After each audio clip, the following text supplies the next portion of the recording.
educators doing some instruction. So the council's been up to a number of things. I'm going to go to our website just to, if I can, yes, I think I can, just to share with you maybe a few other things that we've done over the last year, but are hoping to expand in this upcoming year. And then I'm going to dive into just a real brief discussion of our strategic plan, what went into that process, where we are headed over the next 2 to 3 years, and then open it up for questions if you'd like me to do that.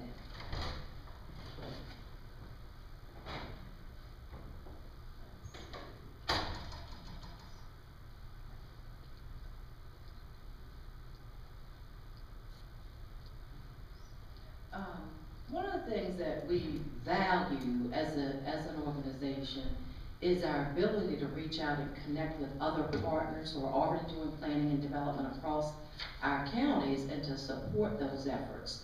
And I talked about my 4 other counterparts across the state.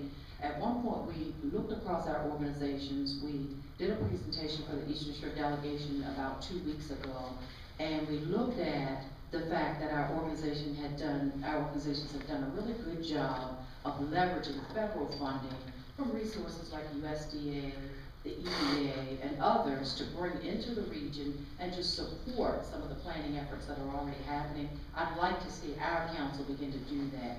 We are the babe, so to speak, of the councils, and would like to develop and do more of that to bring resources locally, as some of our counterparts have.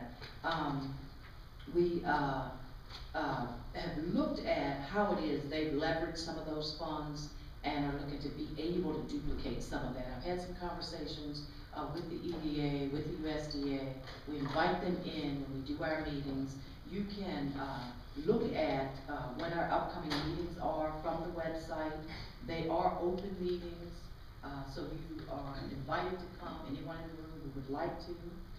We have our calendar for upcoming meetings for our full council as well as our executive board. And typically our executive board council meetings happen in Chestertown, which is where our main office is at 122 North Cross Street. So they are open, but also 4 times a year we come together as a full council, and those meetings are open. And again, they are listed and posted there on the website. You can see that the next one is March 21st, and that is going to happen somewhere in Kent County. And then in June, we're going to be in Queen Anne's, and then in September, we're going to be in Cecil County. And we do rotate just in that order. But, you know, just to, if you'd like to keep up with some of what we are doing more frequently, we have a blog. We keep the blog, try to keep it current on some of the things that we're doing right now. But I will, this is just some of the things that have happened recently with the partners, but I'm going to take you to our strategic plan, so let me get there. I think it will. And the plan is on the website. We engaged Dr. David Colesau. David Colesau is a gentleman who does training for the International Economic Development Council. They are an organization that, what did this do? Let's see here. I don't know if I should accept or not. This is a draft overview of our current strategic plan. We just finished the plan towards the end of last calendar year, 2012, and just beginning to dive in and to implement it. But we engaged a gentleman by the name of Dr. David Colesau. David is, as I said, a trainer with the International Economic Development Council. He specializes in rural planning and development. He's done lots of work on the West Coast. He's done some work in New England, in Tennessee. He has done some work in Maryland, but not a lot, but he did choose to engage us. Has come to Baltimore several times. We caught up with him in a workshop around planning, actually in Baltimore, and engaged him over the course of 3 to 4 months to help us roll out our strategic plan. He sat with some of you who are in the room now, myself, many of our locals in Queen Anne and Kent counties. In various forums, he sat with us, he did research around our region, he planned with us, he talked with the economic development directors in the counties, and we literally came up with 7 priorities for planning, for a role for the Upper Shore Regional Council to support our local counties. And the first of those priorities was high-speed internet access. And not only to have that access in certain areas of our counties, but we want to be able to see that happen even in those remote areas of our counties. We identified workforce enhancement and development, developing our talent base across the region as priority 2. I won't hit all of these, but I encourage you to go to our site, look at those, because indeed, again, we engage private sector businesses, we talk to our chambers, we talk to, again, the economic development directors, some of our county council, or commissioners, and those are the priorities that kept bubbling to the surface as we talked. One of the things that I do, and I think I mentioned that, is I sit on the economic development councils or commissions in each of our 3 counties.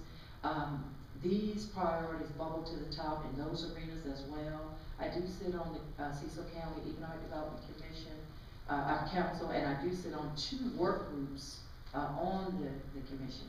And I sit on the marketing work group, and then I sit on the land use work group. So we try to pull in those priorities and then look at those things that were best worked on at a regional level versus those things that were best worked on and resolved at the county level. And we tried to focus in on those that we thought were regional, or at least best worked on at a regional level. And again, we engaged Dr. Colesal. He helped us kind of flesh this out. This is a list of the goals as well as looking at the action steps. Now, there are more details to the plan. If you'd like to see those, you're welcome to see them. And if you contact me, I'll certainly share those with you. I can be reached at 443-282-5607, or my email address is there on the screen to your left. You can see that. You can go to the website, uppershoreregionalcouncil.org, and be able to reach me there. You can see this plan there. You can look at many other activities that we have going on there at that site. But again, I will open it up for questions, comments, and with that I'll bring it to a summation of the presentation. Thank you, Mrs. Mason. Are there any questions from any of the council members? I just want to commend Doris on her good work since she's been hired by Upper Shore. Thank you so much. And especially the economic development or the master plan that was put together by Dr. Colesal. I see the benefit of doing this on a regional approach and not just in our county, and then you coming back with the plan to share with the county. And I see a number of things are consistent with what our goals are. Thank you so much, and that was the whole idea. Right, and then to regionally promote, we have an opportunity to apply for grants on a regional basis. So it's just it's more opportunity for promoting economic development. Thank you so much. One of the points that I had some conversations with the EDA, and one of the points that they brought out to us is that you know, a key role for the council could and should be to be able to leverage those funds and bring them into the council, and then to allow the counties to be able to plan around how it is we use those funds. One of the things that our economic development directors have said to us from all 3 counties, Commissioner Brumell, is that they'd like to do a regional marketing effort to market the region to do some business attraction as a group. And I'd like to be able to leverage some funding to support that. So that's just one arena. Councilman McCarthy, do you have any questions? I appreciate your presentation. Thank you so much. Thank you, Doris, for coming and visiting with us today. Absolutely. And if we have any questions, concerns, or other issues, we'll definitely be in touch with you. Thank you so much for all your support. Okay, the next item on our agenda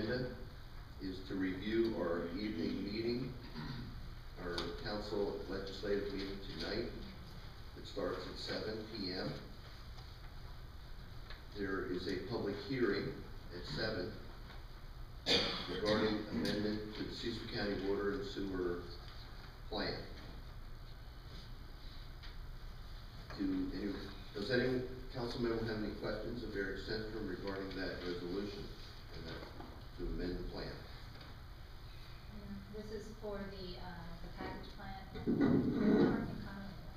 Yes, it's for the Conway Mobile Home Park, and it's correcting the situation on site with the failing septic system for the community, and through consent with Maryland Department of the Environment, they are requesting that Table 8 be amended to reflect the fact that they will be going to an on-site treatment plant that will meet state discharge permit requirements for the sewage effluent.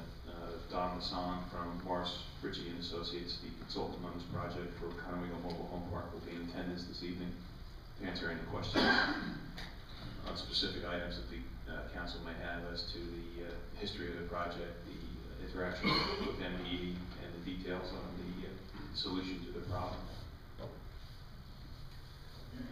Al, do you have any questions of Mr. Senstrom? Okay. We have minutes to approve for the January 15th council legislative meeting. If there's any amendments or modifications, I would prefer that they be taken care of before the meeting. So I hope you review those meeting minutes ahead of time so that we can just approve them without amendments if you find anything that's in error. Are you aware of anything at this time, Councilman Bruno?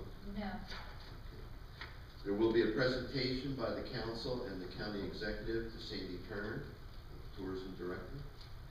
There will be a report from Stephanie Garrity, the Cecil County Health Officer. We will have public comment, and then the council members can comment. I hope that we use decorum and respect, and we will not get into a debate amongst the public. If we want to get our message out, I hope the council members will come to the Citizens Corner at 6 o'clock, and we can have all the debate, comment, interaction, and discussion that we'd like. The offer is still valid. If Well, you I want to will come. post, and I would like to extend the invitation to our county executive as well to attend. Okay. Next item on our evening meeting will be consideration of a resolution that we have seen before, or no, we didn't. No, we had a discussion about this. There was a presentation to the council, allowed us to ask questions and understand it. That it will be introduced. No, it was introduced January. Okay, it was introduced, okay, so we will be voting on it tonight. We will be voting on it tonight. Does anyone have any questions about it now? In place of old business, it's called consideration of resolution. That's just gonna be the new format. That would be up to your council manager, I suppose. I mean, this is consideration of a resolution. It was introduced on January 15th, so it's 2 weeks has gone by, so it is up for consideration for vote. So, I mean, your agenda.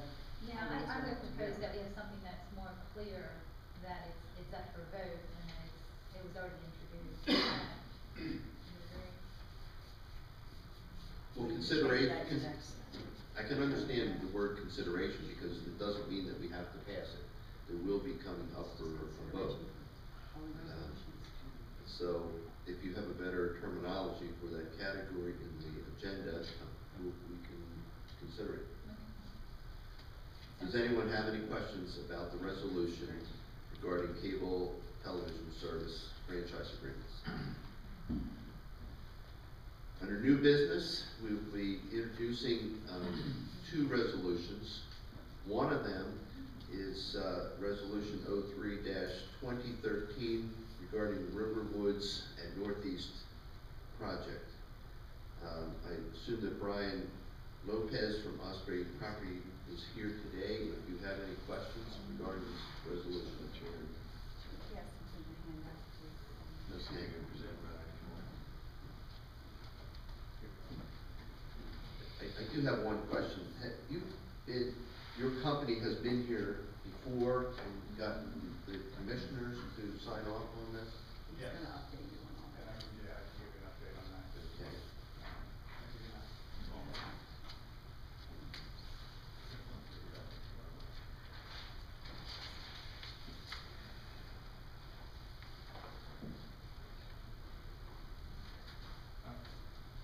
Good morning, Commissioners, President Hodge. First of all, I'd like to say I like President Hodge's tie. Congratulations to the Ravens. That was great. I have been, before the commission before on this and other projects, but specifically on this project, it's called Riverwoods at Northeast. The project is a joint venture apartment project with Enterprise Homes, out of Baltimore, and Osprey Property Company. The project was introduced in August, and we were, at that time, got a letter of support within your package. Under the second tab is the actual letter of support that was received from the commissioners. At that time, let me back up and give just a brief history on the project. The project is being funded through housing tax credits that are issued by the federal government and administered at the state level. In order to apply for those credits, and it's a competitive process to apply for those credits, and in order to apply, we needed a letter of support from the county commissioners. What the county has done in the past on these projects is they don't want us to go forward with the resolution until the project has been awarded credits, because the county gets several requests for these projects a year. So everybody goes through the process of getting a letter of support, and then if the project is awarded, typically we come back in for the actual resolution of support. Under the first tab is the actual resolution that would be introduced tonight, which basically is the required state resolution, which says that the county council of Cecil County recognizes the need for affordable housing in the county and supports this project. It also acknowledges that we've applied for a $2 million loan from the state, and again, that the county is in support of the project. We applied for the award of funding in August. We were successful, and we received an award of tax credits in December, and now we're back to ask for this formal resolution of support so that we can continue with the project. The project itself, for those of you who were not on the commission at that time, it's a $15 million project, which is it's going to be a great project for the county. It's going to bring $15 million of construction activity to the county. And it's going to produce 76 affordable housing units for the residents of Cecil County. The way the project works is essentially we apply for federal tax credits, and in this case we applied for $10 million worth of federal tax credits. We sell those tax credits and bring in equity into the project, so that the equity from the sale of those tax credits covers a big part of that capital cost. We sell those credits for about $9 million, which then allows us to go to the bank, we're going to have a $3 million private loan on this project, and then an additional $2 million of state loan proceeds.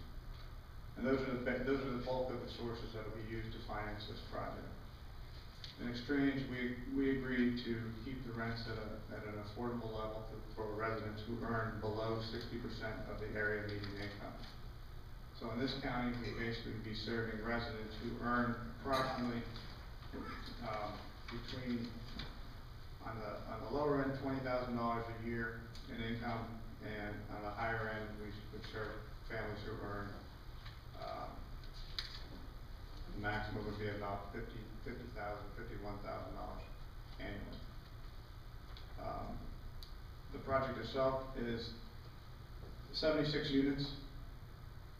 It's broken down into 16 one-bedroom apartments, 42 bedroom apartments, and 23 bedroom apartments.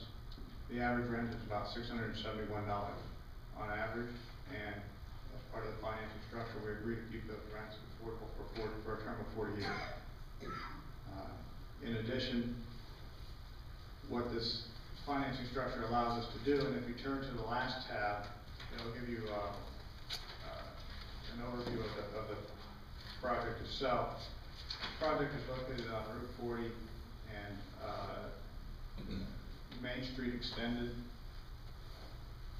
And you can see the site plan consists of 4 buildings and a clubhouse.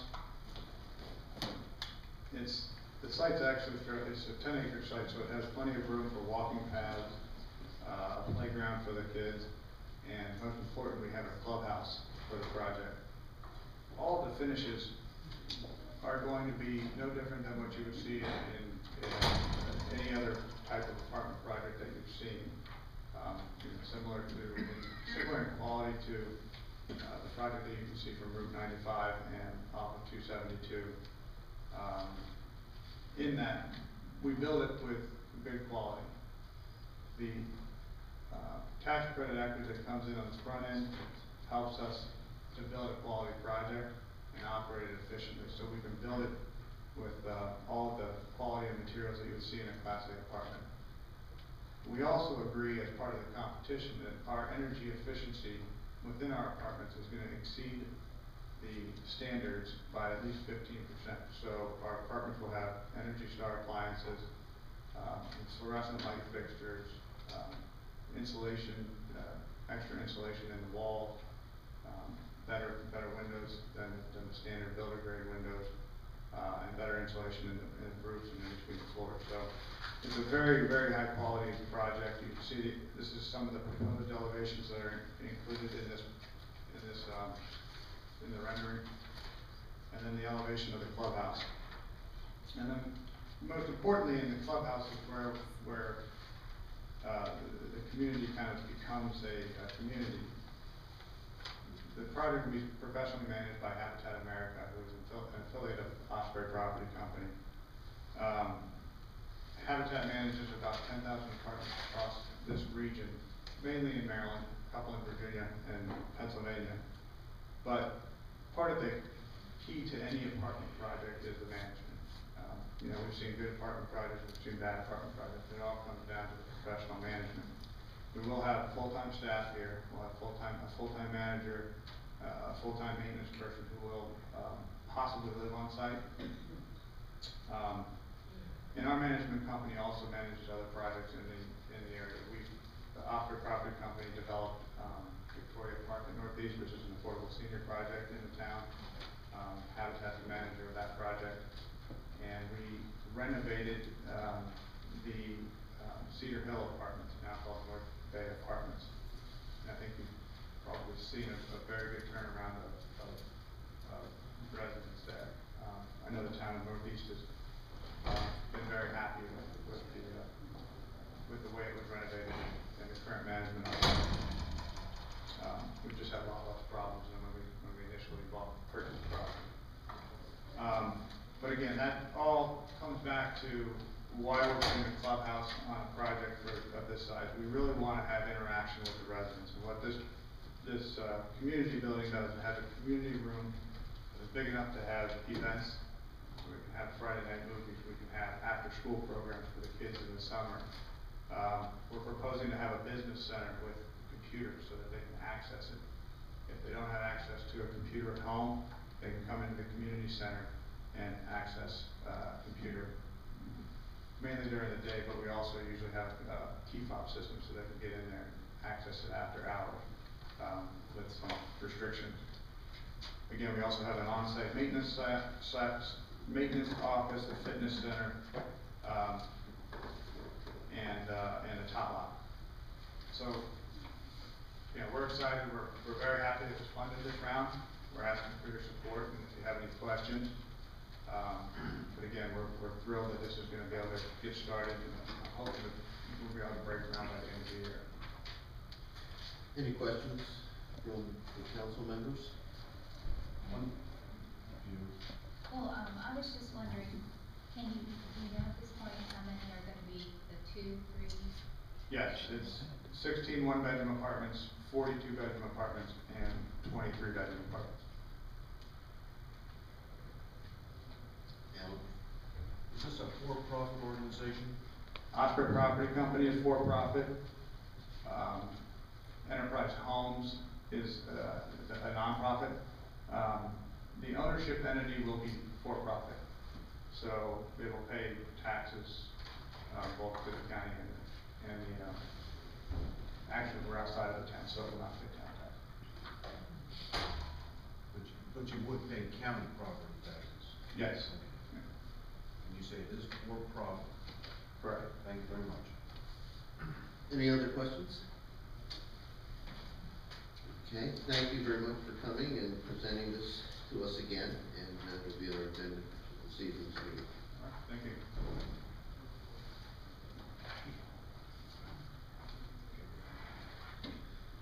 Okay, the next item on our agenda for tonight is a resolution 05-2013, County Executive Appointments to the Animal Care and Control Oversight Commission.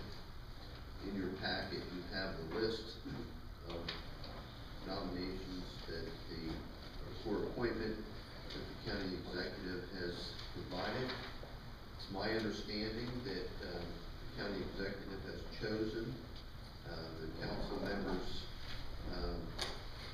selection or nomination. Is there any heartburn over any of these names? Now, I understand that Ms. Rinkerman assigned the term to these appointments. That was done randomly or without, in regard to who or where they lived or anything else.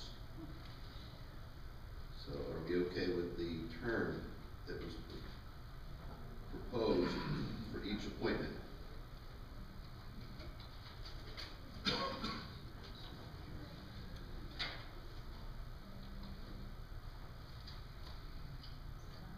Vicki, so the, animal, care and control ordinance, said they would be staggered terms? Yes, that's directly from the ordinances. And that's also been vetted through the content and, Now, did you just randomly pick one yes, and I five? just, yes. But I'm wondering if, There's no rhyme or reason, it just Yeah. looked good on paper, 1 and 5, so if you wanna change that, that's certainly up for discussion.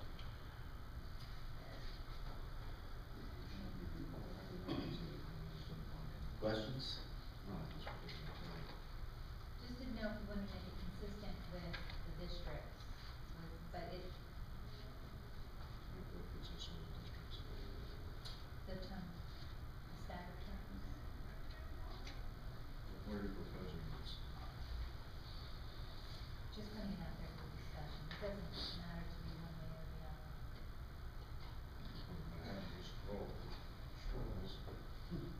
But I guess there's other staggered terms that aren't set just by SONCOM. Okay. So we will be considering this. Is there any, do we want to vote on this tonight? Or do you want to introduce it? Normally appointments, we have not had a delay. Do you want to introduce this only, or do you want to introduce it and vote on it tonight?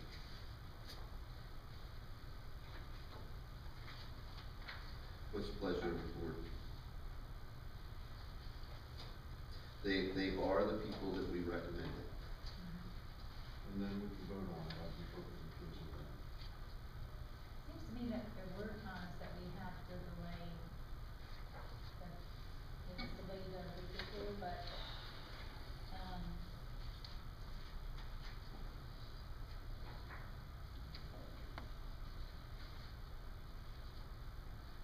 It's up to you. Make a decision. I prefer later.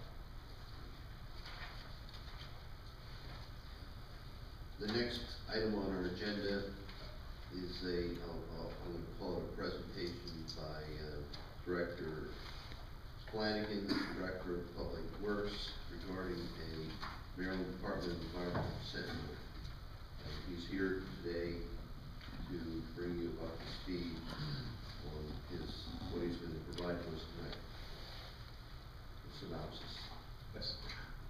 As a couple of you might recall from previous service on the Board of County Commissioners, the Maryland Department of the Environment has alleged violations of the Clean Water Act at the Cecil County Central Landfill in the form of alleged sediment discharges from the site. We don't concur with that, but they have threatened enforcement action and have threatened to levy fines in the order of $30,000 to $50,000 for these alleged violations. And the previous Board of County Commissioners, when we briefed the board, had said that the board would prefer to do a project within Cecil County rather than just cut a check and send it down to the Maryland Department of the Environment at 1800 Washington Boulevard in Baltimore, Maryland. And so that was the charge from the Board of County Commissioners, was try to get this matter resolved through negotiations, preferably by undertaking a physical project within Cecil County, vice cutting the check. And we've been working to try to achieve that with the Maryland Department of the Environment for the last 1 to 2 years. I am before you today and will introduce at this evening's meeting for your consideration a proposed consent order that represents the results of these negotiations with the Maryland Department of the Environment and which is proposed to resolve this matter at the Cecil County Central Landfill. We were unable to get the Maryland Department of the Environment to agree to just do a project, and so this consent order, which I believe has been provided to you in advance, really has two components to the proposed settlement agreement. The first of which is payment of the $15,000 fine, and then the second component of which is to proceed with what is called a supplemental environmental project, or SEP, which in this particular case is the proposed project known as the Mill Lane Bridge Removal and Stabilization, which again some of you might recall is included in the Road and Bridge CIP, and it includes removal of the remains of the bridge structure at Mill Lane, as well as stabilization of the site in the form of doing some regrading to cut down the steep slopes of the embankment from the former road embankment and stabilize that. Because in their current condition, it's about a 15-foot tall embankment, which due to the steep slope is not very well vegetated. It slopes down to Scotchman's Creek, and we believe is a source of sedimentation into Scotchman's Creek. So it does represent an environmental problem, and the Maryland Department of the Environment has agreed with that and has agreed to accept that as a supplemental environmental project. So rather than seek to fine us $30,000 to $50,000 for these alleged violations, they have agreed to lower that to $15,000 as long as the county does proceed with the Mill Lane project as it currently exists. We've determined that this consent order requires the approval not only of the county executive but also of the county council, and so the intent is that it would be introduced to the council at your evening meeting this evening with the request that it be voted on February 19th. The contract for the work at Mill Lane is ready to go, but due to stream restrictions would not be able to be begun until the spring, probably around the June timeframe, and would take a couple of months to finish. The consent order calls for the work to be done by October of 2013. We do not anticipate any problem in that regard. That Mill Lane project is funded in the Road and Bridge CIP, so the funds are available to pay for that. I guess at that point I'll stop and would be happy to answer any questions that you might have. Thank you, Director Flanagan. Do any of the council members have any questions? Yes, I do. The fine was $35,000, and we still have to pay the $15,000 penalty. The other $20,000 applied to this project, but the real total cost for this project isn't $20,000, it's $60,000. Well, we've opened bids for the Mill Lane, and it's approximately $124,000 was the cost of the Mill Lane project. Now, the rules of the supplemental environmental projects are that their value has to be 3 times the value of the proposed monetary fine. So, as is indicated in the consent order, the MDE is actually proposing to levy $30,000 in fines, of which 15 would be paid, leaving the delta of 20. Well, 20,000 times 3 is 60,000, and so in order to qualify as a supplemental environmental project, the Mill Lane project has to have a cost of at least $60,000, and it's actually about twice that. $124,000 is the apparent low bid from the contractors. Now, you might be wondering, why does it make sense to spend $124,000? Why not just pay the extra 20 in the form of a fine and be done with it? And here's my answer to that, is that the Mill Lane, in its current configuration, is a significant environmental problem. It should have been addressed years ago. It was not. It's been contributing sediment which has resulted in the degradation of Scotsman's Creek for many, many years. And the Maryland Department of Environment has also, in the course of these discussions, suggested that they may take enforcement action to compel the county to address the Scotsman's Creek situation. So it seems, not only the environmental right thing to do, but also prudent to go ahead and take care of this now and fold it into this agreement, because if we don't, I think there's a decent chance that the Maryland Department of Environment is going to come back and initiate enforcement action at Mill Lane in an effort to compel the county to address that situation. So from where I sit, we're kind of getting, more bang for the buck, so to speak, with the Mill Lane project, in that we're getting credit for that towards the landfill settlement, but we are also taking care of a problem down there that could itself become a regulatory issue if we don't do it. My concern is that there was a number of residents down there that wanted to reopen Mill Lane, and it just seemed that the studies or the feedback given was that it was too expensive to reopen the lane and to regrade the property, regrade the road. Although in my opinion, from what I've seen, I don't think that it was actually pursued realistically, I guess is the best word, to where, just like you did with the plant at Seneca Point, the upgrades that you'd like to apply the money for what the state is giving us to become ENR compliant towards the bioreactor system.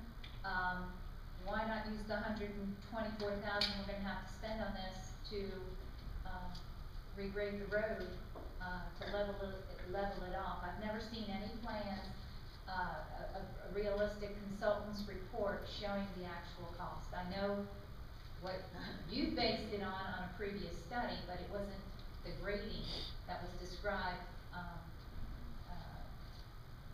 that could possibly be done. I guess my response to that is that a previous Board of County Commissioners accepted the Department of Public Works recommendation that the county not seek to replace the bridge and reopen the road. And so the scope of work of the Mill Lane project then became remove the bridge and stabilize the site, and that has been revalidated or reapproved by multiple boards of county commissioners over the course of the last 5 years or so. I believe the initial decision was made by the Board of County Commissioners in 2007, and every year after that, the Board of County Commissioners has approved the road and bridge CIP project that included or the scope of which was to remove the bridge and stabilize the site. So that, in other words, the decision by the decision-making body of Cecil County has been remove the bridge and stabilize the site. And we've been able to fold that into this proposed consent order to wrap up the landfill sedimentation issue. Just one last question. Where was this project at on the CIP list prior to it being moved up for this recommendation, included in the consent order? It was, as I recall, the design was complete for this, so the county was moving forward with plans to do this project when this landfill sedimentation issue cropped up, and then we, looked for and saw an opportunity to kind of get, 2-for-1 credit, so to speak, that we could try to fold it into the landfill sedimentation settlement and perhaps not have to pay any fine, but as I described, we were not successful there, and the best we were able to do was to get ME to agree to lower the amount of the that proposed fine. Now, you've heard me say at the outset that we do not concur with MDE's alleged allegations of Clean Water Act violations. The consent order in the boilerplate there acknowledges, this is no admission of guilt, etc. There is an option to, I believe we briefed the Board of County Commissioners on this previously, to contest that through legal channels, but that costs money for lawyers with no guarantee of success, and so I believe the Board of County Commissioners' thinking was that, it's a better, smarter business decision to pursue a negotiated settlement and, try to keep at least some of that money within the county in the form of a supplemental environmental project. Okay, and just want to clarify that, if we were able to open this road, and I know this is DPW's position, and it's realistic, that if there's roads that we can keep open, we really should, to preserve our infrastructure in the county. But if it's too costly, no, we wouldn't be able to do that. I just feel that there hasn't been a valid assessment of the cost in a certain plan. I've seen the plans where it was very extravagant with the cement culverts and I think a stormwater management pond or some sort of system on the other side. That's not what I was proposing. There was something in between that we've never gotten a estimate of cost on. And there's been a lot of testimony from the people that live down there about the emergency response time. So if we were able to open that road back up for $500,000, say, and we were able to, put that money towards it, I think it would be something that would be feasibly realistic to look at.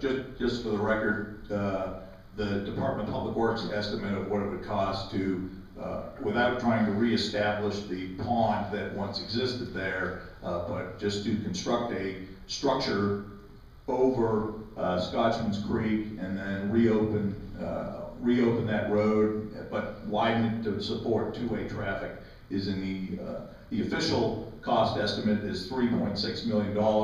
That dates back to that 2007 decision by the Board of County Commissioners.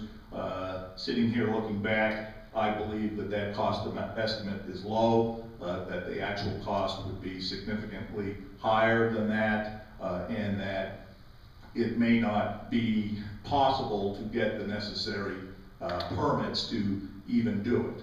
So I guess I'm saying this because I do not believe it is accurate for anyone to think that that bridge could be reestablished and that road reopened for $500,000. In my opinion, it would be, probably 10 times that is a more accurate cost estimate. And once again, that was the plan I was just describing, that was very extravagant, and I think there is another recourse that, hasn't been explored, but I got your expert opinion, thank you.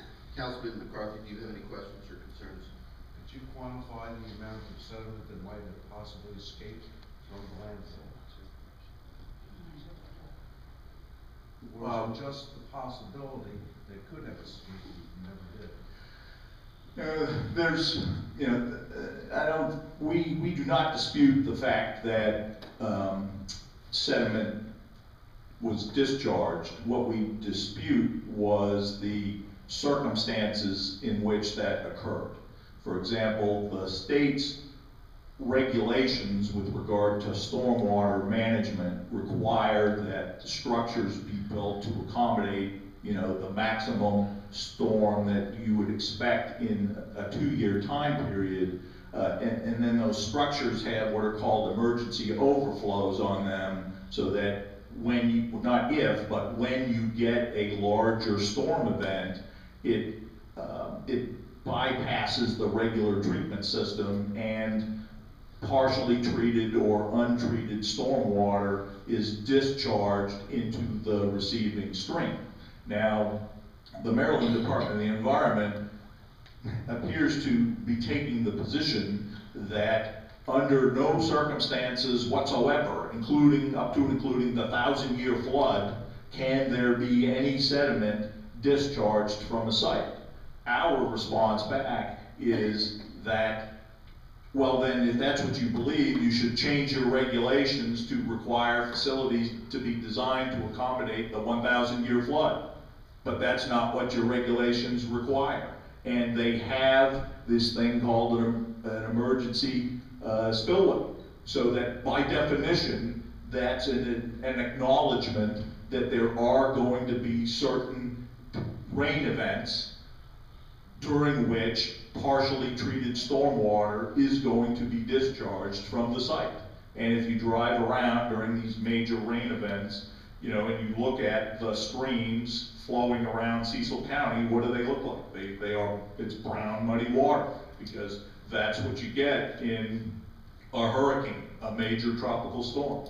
But the Maryland, we have been unable to convince the Maryland Department of the Environment with this rationale. They have taken the position that their expectation is zero under no circumstance. Now, what would an administrative law judge decide?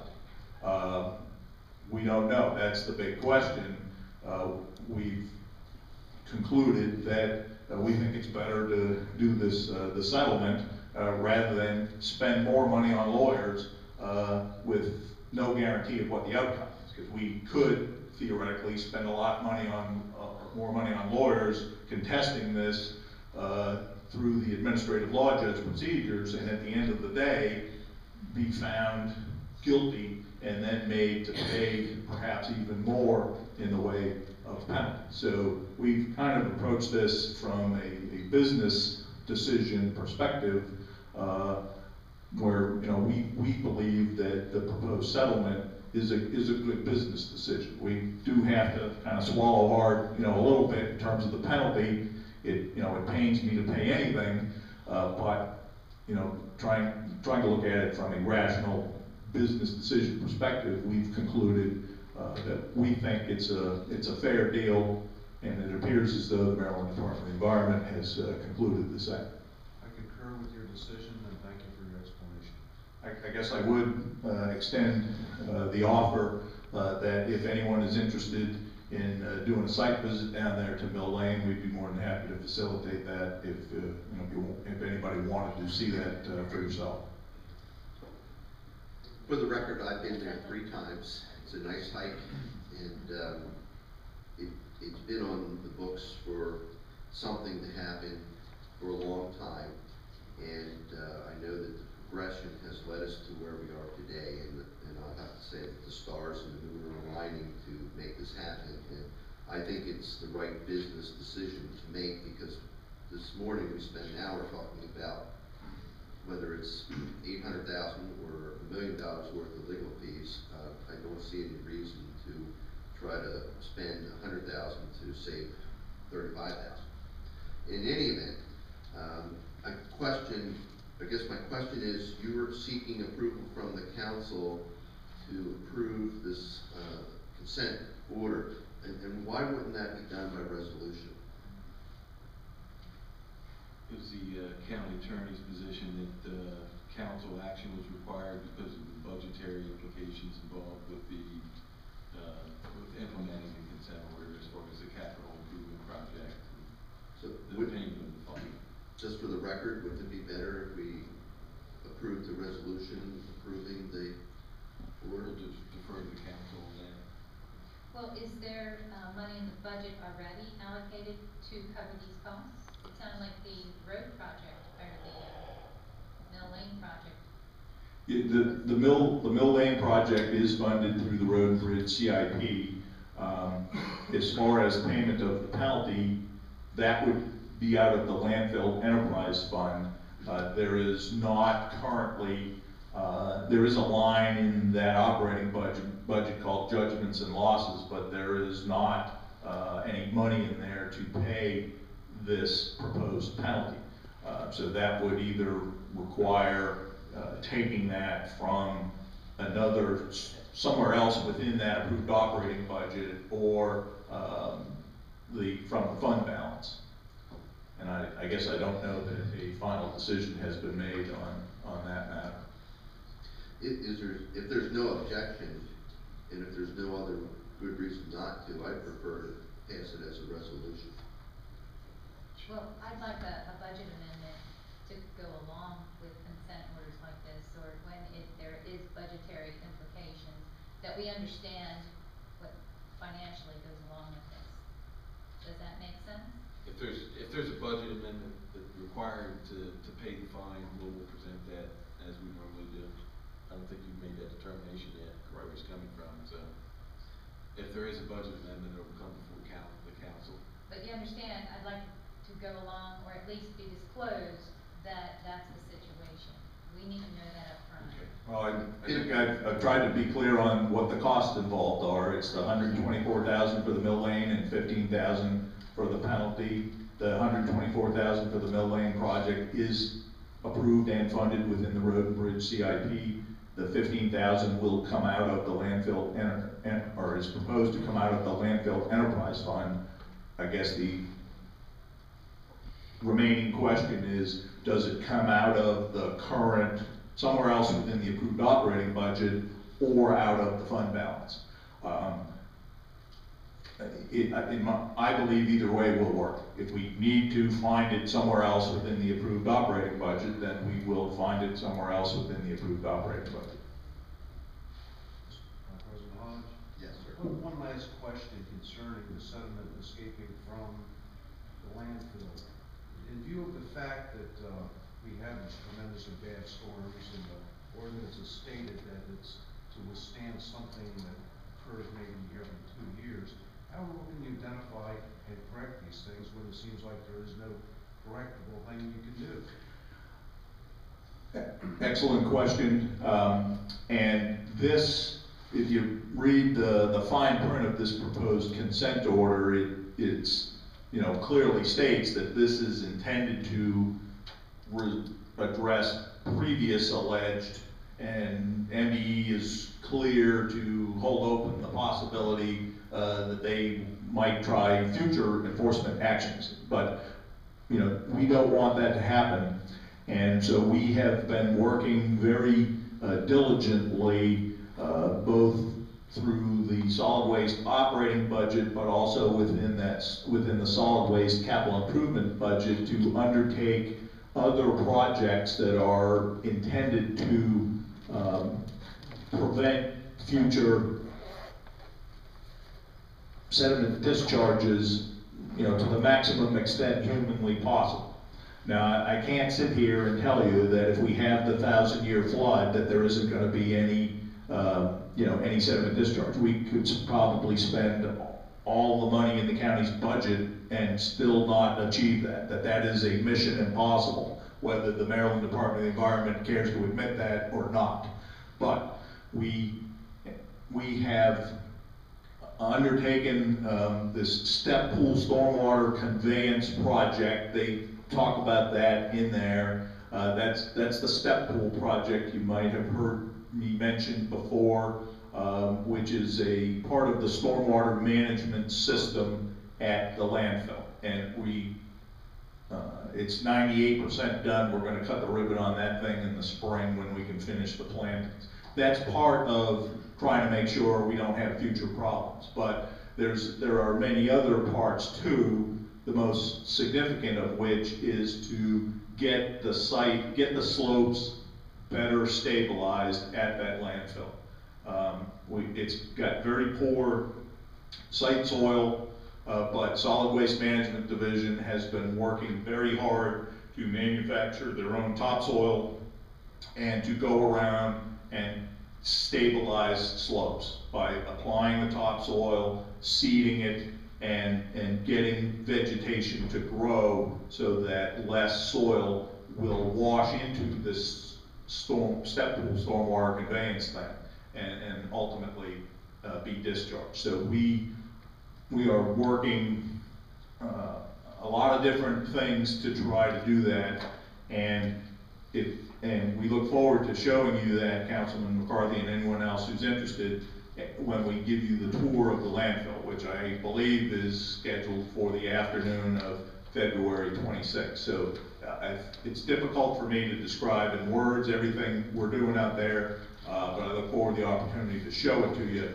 on the 26th when we're out there. Just kind of get the overall feeling that the state of Maryland uses this as an extortion for money. I guess I'll say no comment. That's appropriate. Does anyone else have any other agenda items for tonight's evening meeting that's not on our written agenda? Oh, can I ask something? Sure. Director Flanagan, can we have an update on how the Homeowners Association stormwater management letters are going? Sometime in the future, not today. Sure. Okay, so it's Well, been proceeding. Yeah, that would be a good topic for a future meeting to bring up to date our progress on the making improvements to our stormwater management facilities throughout the county, and the cooperation or resistance to getting that done. And one other thing, the step pool was revolutionary at the time we were discussing it. Is it as effective as you had hoped it would be? Initial, Mr. President, Yes. would you like me to answer that? Yes. Okay. Initial indications are positive, but again, if you read the fine print in there, it talks about a monitoring program. So we are actually pulling samples of stormwater out of that thing as it flows down in order to measure its effectiveness in removing sediment. In other words, we'll pull a sample at the top and see what the solids content is there, and then pull it out at different points along the way to try to measure its effectiveness. So that's ongoing, but initial indications are positive. But we've also, I was out there during the hurricane and looked at it, and it's clear, it's, you know, it's not a silver bullet. It's not magic, it's effective, but it's not gonna work miracles. That it's gotta be, we gotta take a system approach, and that's why it's important to address the root cause of the problem, which is to get the slopes better stabilized with vegetation. That once those slopes are properly stabilized, I believe the step pool stormwater conveyance will be effective in doing the finishing touches. But if we don't address the root cause of the problem, it isn't gonna be able to work miracles. Thank you. Okay, the last item on our open session for a work session is council items. Councilwoman Brunel, do you have any council items? I have a few. Once again, wanted to thank the mayor for her kind invitation, and it really caused an uproar in my house, and everyone thinking that they were gonna be able to meet the Ravens, and it was good that I could tell them, no, it was only for the elected officials. The bills reviewed at NACO last week included two that increased the fines for water pollution, 5,000 to 10,000, and administrative penalties for water pollution violation, 10,000 to 20,000 for criminal, and 5 to 10 for administrative. And this SBO 302 targets the taxpayer, and it's ironic that, you know, jurisdiction doesn't have the money to fix their system. It's how are they going to be able to afford the fine? It'd be nice if the MDE use that money to help upgrade the systems or improve the systems. Staff recommendation on SB 0289 and 0302 is to oppose. HB 0331 requires a public body to take a specific action. If the state open meetings law compliance board determines that a violation of the act has occurred, puts the burden on public bodies as a whole rather than as individuals, and the board would now have to publicly admit, you're not allowed to have your attorney or representative, the board has to stand up and publicly admit the violation and the cost of the fine that the taxpayers would have to bear. Staff recommendation to support with amendments. HB 106 will be heard tomorrow in the Environmental Matters Committee. This bill would repeal SB 236, the Sustainable Growth and Preservation Act. I forwarded information to the chamber requesting businesses to submit testimony. I was wondering, could we also want to request our principal planner, Tony DiGiacomo, to submit testimony on behalf of Cecil County? It couldn't hurt. He could email it down, or he's welcome to write down with me to Mako, and we're going to be going over the Clean Chesapeake Coalition is going to testify. I would support a motion to ask the county executive to participate in that hearing process. Okay. Director Wine has, okay. I'll follow. Thank you. The Clean Chesapeake Coalition will testify in support with amendments to request that the bill be put out for further study. This is due to the mounting evidence that the Conowingo Dam is a much larger contributor of pollution to the bay than septics. We will also make the argument that more cost-effective, best management practices should be considered for such as switchgrass. SB 40, Motor Vehicle Administration, organ donation, presumed consent. It's changing. They're presuming you're consenting unless you opt out. Has had its first hearing in the Judicial Proceedings Committee. The gift of life or organ donation is the finest act one can do for their fellow men. However, it should be a decision made with careful consideration. This piece of legislation would presume all individuals who possess a Maryland driver's license are willing donors. There was a lively discussion at Mako on whether or not to weigh in on the gun bills. It was voted on that Mako at this time would not take a position. A good argument, though, was that elected officials took an oath to uphold the Constitution, and limiting gun control could infringe on Second Amendment rights. Also, the economic impact due to lost gun sales. A lot of opposition, however, due to different philosophies on gun control.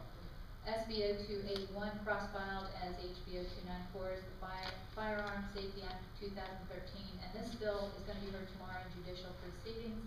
It alters the authorization of a person to wear, carry, or transport a handgun to be within specified limitations, bases the definition of assault weapons on cosmetic appearance. It authorizes specified licensed firearm dealers to continue to possess, sell, offer for sale, or transfer specified assault weapons under specific circumstances.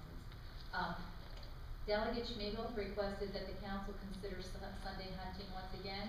I promised that I would bring it up, but every time we discuss it, the public outcry, especially from those that own horses, is very big. So, did you want to have a discussion, or did you want to wait until we have a full board? I would prefer to have a full board, and I would prefer that Mr. Schmiegel send us a letter asking us to consider it and why. And why? Okay.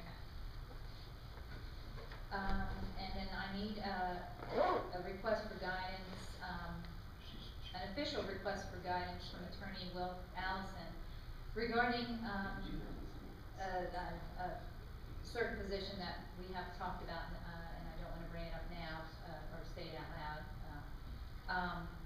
But there is a concern I have, and he has come back and said that he cannot provide an opinion unless there's a majority of the council that approve it. So that's a representation for attorney. We have to, each council member has to get approval from the full board. Do I have approval to request guidance from Attorney Allison as to how to address my concerns of possible liability issue being? I think you need to put your request in the form of a motion. Did you want to go into, add that to the closed agenda item so I can speak more freely and describe? No, I think this is a policy issue, regardless of the subject matter. Whether the subject matter is litigation or personnel or any item, I think that we should have a policy that dictates who, how, when, where we communicate with the attorney. Otherwise, we could have all 5 councilmen making all kinds of requests or demands or opinions, which could drive them crazy and drive up the cost. In other words, let's make it clear That's fine. that all of our legal attorneys work by the hour. No, I understand that. So And that we makes- should have a policy on who and how we request legal opinions. No, we don't have that policy, and I think that we should work on it, and I think it could be included in our rules and procedures. And I think that's an item that we need to discuss further. But for this item that you have a concern about today, if you get a majority of the council to go along with it, then I'm okay with submitting it. Okay. The issue though is that a lot of it is under personnel. And I'm not sure if certain personnel have different criteria on what you can speak than others. And I need to have an attorney guide me as to those issues before I can address the concerns. And I think my concerns are based on valid information, and that I wouldn't be doing my job if I didn't pursue answers, because it could later be found out that we didn't properly follow the process in vetting to ensure protection of Cecil County. Again, if you want us to consider it, make a motion. I make a motion that you allow me to ask Attorney Allison questions regarding how I can address my concerns with a certain Personnel. issue. Is there a second?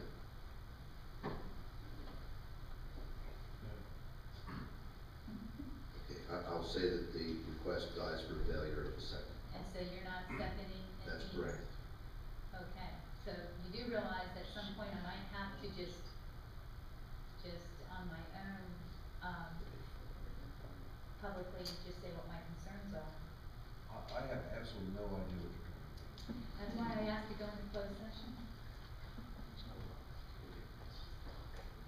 like to, We'll- second a motion if I request that we go into closed I session? would gladly go into closed session, I would like to know what the problem is.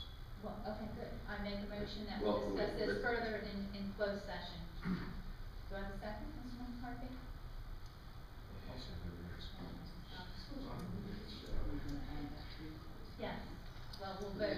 Yes, okay, there's been a motion and a second to discuss, the request to obtain legal advice on personnel No, matters. just to discuss it in closed session, so he understands what I'm talking about. You don't understand what you're speaking in Well, reference to? then I recommend you meet individually. I know exactly what you're talking about. I know exactly what you're talking about. You've sent several emails about it. You've explained yourself very clearly. I know exactly what you want. Okay. I would encourage you to talk to Mr. McCarthy You just told me what you in, want. in private and just explain to him what your concerns are and get him to get on board with this. Okay, let's move on. Do you have any other items on your list? Yes, I have a question, and I'm happy to see that Mr. Sundstrom is here. The sludge permit application that was submitted for Locust Point, the process to where we scheduled the public meeting, is that correct? A public meeting, or is it a administrative meeting? It's a public meeting held by MDE, it's not the county's meeting. The president of the council, as well as the executive, sent a letter requesting that MDE schedule a public meeting on the two applications.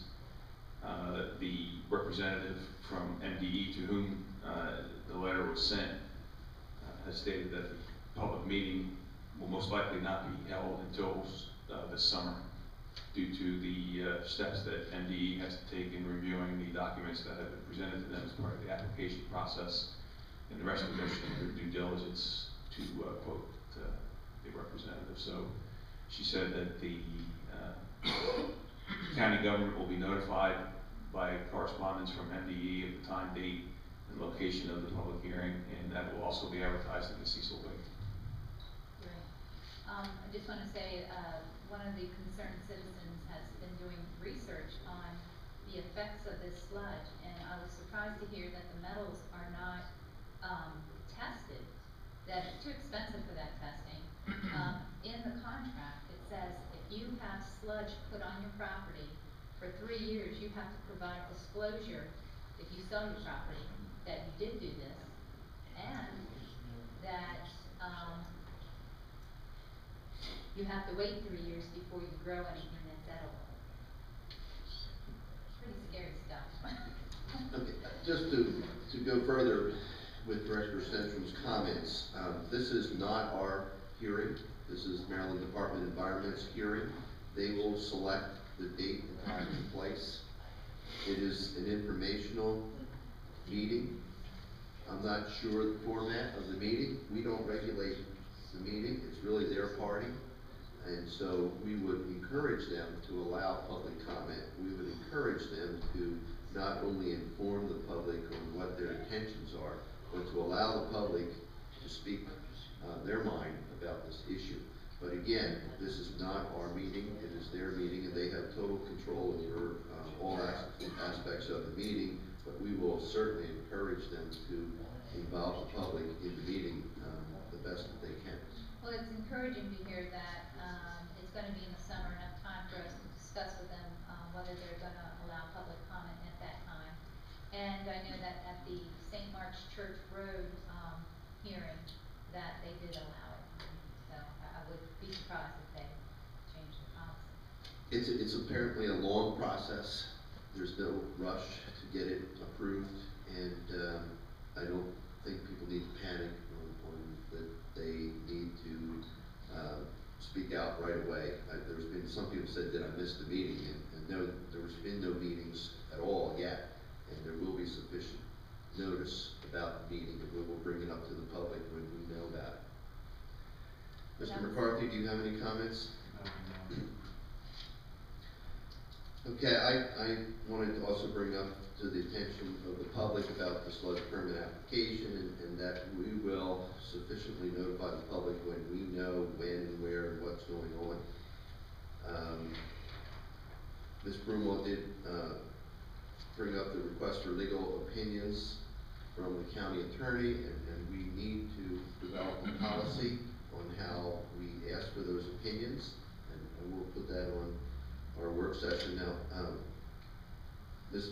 Rickman, you're updating our draft for the, and when do you expect that to be done? I hope to have it by the next work session. Can you schedule another workshop for us? Mhm. And add absentee attendance at meetings, and add requests for legal advice. We have tentatively hired a new council manager who is scheduled to start work for the county council